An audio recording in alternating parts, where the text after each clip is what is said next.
Hi everyone, I am back. I thought I'd give everybody a little break yesterday in case you were getting tired of my videos. But then I was thinking, I wonder if they're getting bored. So I thought I would post something else. We've been talking about seeds and plants and all that, and it occurred to me not everybody has seeds and dirt and stuff laying around their house.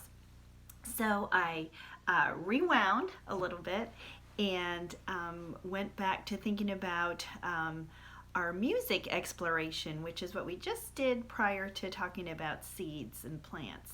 And we had made some really fun instruments in class, which are still there at school. We were still using them, so we didn't send them home. But I thought you guys might like to make them at home, and you can it would give you something fun to do, and then you could put some music on and just have a really good time. So I'm going to show you a couple things that we did, plus something that we did not have time to do, so you'll be ahead of the game. Let's see, there were so many, I made a list. Oh, this is one of the most basic things that we did. We had, now this was a glove box from school. If you have, you probably don't have a glove box at home, but if you have a Kleenex box, this would work. And we just put rubber bands around it. You can see how the different size rubber bands make different sounds. We called this our guitar. I know Caleb really liked to do this when we did it in class. One caveat, if you get too many rubber bands on there, the box will tend to collapse. So be careful with that. But it's really good. You can get some good fine motor work in there, putting the rubber bands on the boxes, and then talk about, you know, the thick ones make a different sound from the thinner ones, and all kinds of good stuff there. So those were our guitars that we made. What else? This was so fun. Now, I know a lot of you have a lot of these laying around the house. So we made kazoos. And so this is a toilet paper one. This is a paper towel one that I cut in half.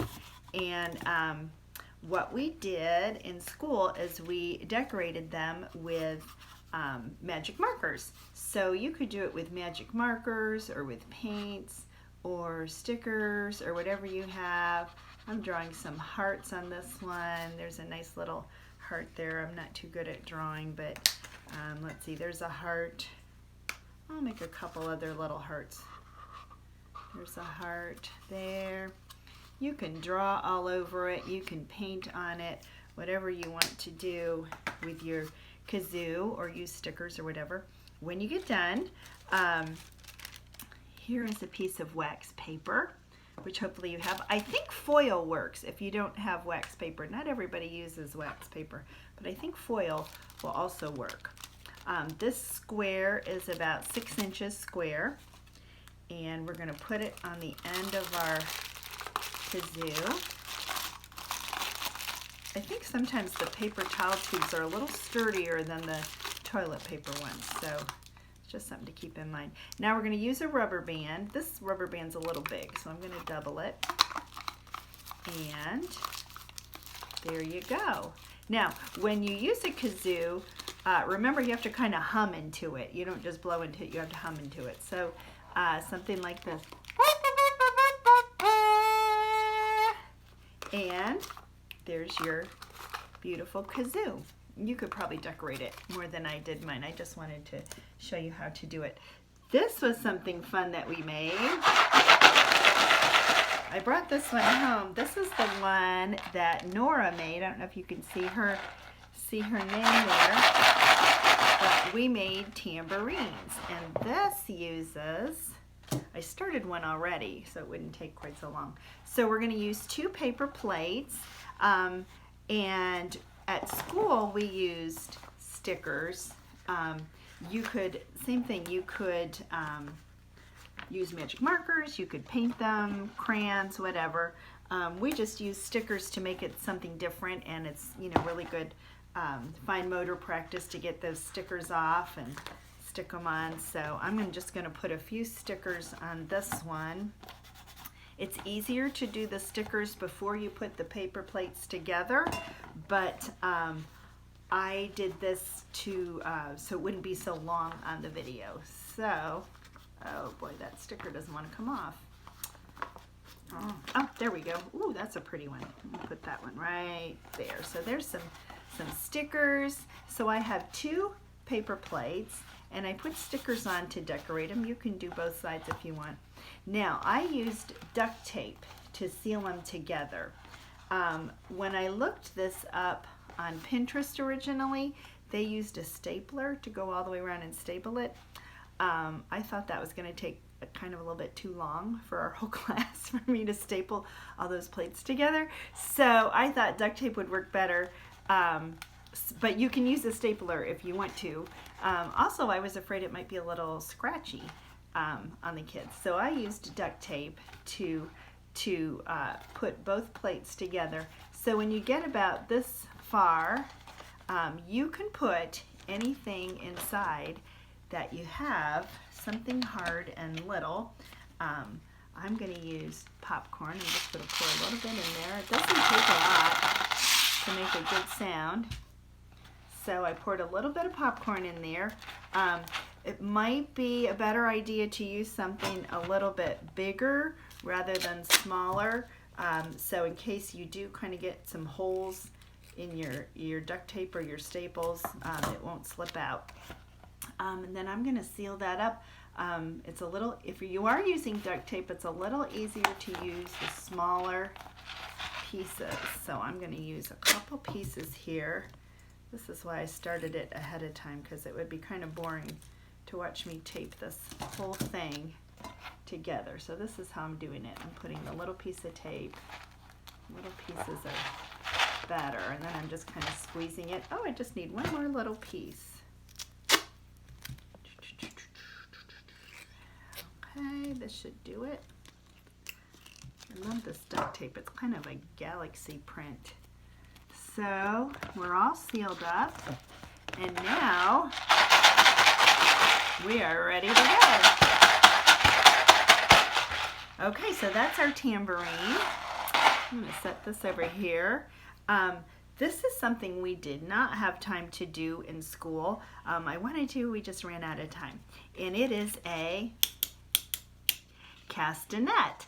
And what I did to make mine at home, I took a cereal box and I used this. This is one of those lunch things you pack with your lunch. And I used that to trace, and it made a really good size piece of cardboard for my castanet. You can look around your house and see whatever you have. It doesn't have to be quite, curved like this. It could just be a rectangle, but this is what I used, and it worked really well. It was a good size for me. So what I did, and again, this is something I kind of adapted. When I saw this on Pinterest, they glued metal bottle caps in here. You don't often see metal bottle caps anymore. So when I was experimenting with this, I tried with plastic ones. It was okay. I'm not sure. Our kids' hands might be too little for that. So what I ended up doing when I made this is I used 2 pennies. I folded, oh, I left that part out. I folded the piece in half, and I put 2 pennies on it, opposite of each other. Now these are just being held on with double-sided tape.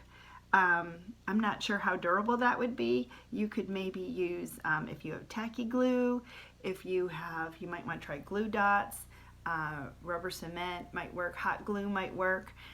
So I put 2 pennies in so that they're opposite each other. And then same thing with the cardboard. You can draw on it. I'm going to make a star, I think. Woo. You can draw on it. Whoops, this is why I am not an artist. You can draw on it. You can put stickers on it. You can paint it, whatever you want to do to this side. I think it's better to stick the pennies to the printed side of the cardboard and draw on the plain side. It works a little better that way. Then when you get done, you have a castanet. So those are a few ideas. And then what we did at school during music, we used just all kinds of different things to bang on. Here are some cans that we used. I actually brought these from school. And this is what we did. We made beaters out of Tinker Toys. If that's a little loud for you, you could use whatever you have. Here's a rubber spatula. Whatever you have. Look around in your cupboards. I know when my kids were little, we used to use empty coffee cans. This one is almost empty. We used to use that. Here is an oatmeal canister. You can use that. This is something else. Now, we made these last year in school, but we've used them a lot this year. This is just a little juice bottle that my kids drank the juice from. And so we rinsed it out and put some rice in. This is rice that we had at school. That's why it's red. We put rice in it, and we put a little duct tape around the top just to make sure nobody decided to open up that bottle and get the rice out. So really anything that you have, you can use all kinds of different things that'll make different sounds. If you have like a metal spice container that you used up, that makes a cool sound. A bigger plastic thing, like I know at school we've used Parmesan cheese containers. Like if you get that Kraft Parmesan cheese, that those containers make good shakers. All kinds of bottles and things. So there you go, some ideas to make some musical instruments. So that'll give you something to do today. We will see you later. Bye, everybody.